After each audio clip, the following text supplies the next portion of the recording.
এই কি চীনের ত্রাণ সামগ্রী জামায়াতের নামে চালাই দিছে, এতে করে ইসলামের মর্যাদা ক্ষুণ্ণ হয়েছে কিনা, এসব ফালতু প্রশ্নের কোনো মানে নেই। ইসলামের কি এখানে? জামায়াত একটা রাজনৈতিক দল, এখন হলো বিরোধী দলে আছে। চীনা করে চিনো, চীনা করে আরো ভালো করে চিনা নিও, চীনা বুদ্ধি এত সোজা না, ওরা বহুত ভালো জানে। এই চীনারা কোটি কোটি মুসলমানকে নির্যাতন করছে জিংজিয়াং মানে উরুমসি কাশগড়, ওই যে জিংজিয়াং রাজ্যে উইঘর মুসলমান, রাইট, উইঘর মুসলমানদেরকে এই চীনারা আইসা এখানে আমাদের জন্য আমাদেরকে ত্রাণ দেয়, আমাদেরকে ইফতারি দেয়। এত ভালো মানুষ হয়ে গেল ওরা, এটা ভুলে গেছে।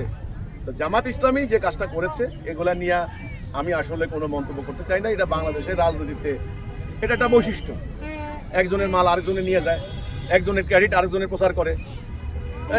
জাতির সম্পদ নিয়ে বাপের নামে ব্রিজ, ভাইয়ের নামে কলেজ, মায়ের নামে হাসপাতাল, এ তো বাংলাদেশে এগুলো হচ্ছে।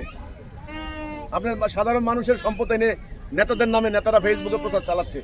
এগুলো বাংলাদেশের রাজনীতির একটা সংস্কৃতি, একটা ট্রেডিশন।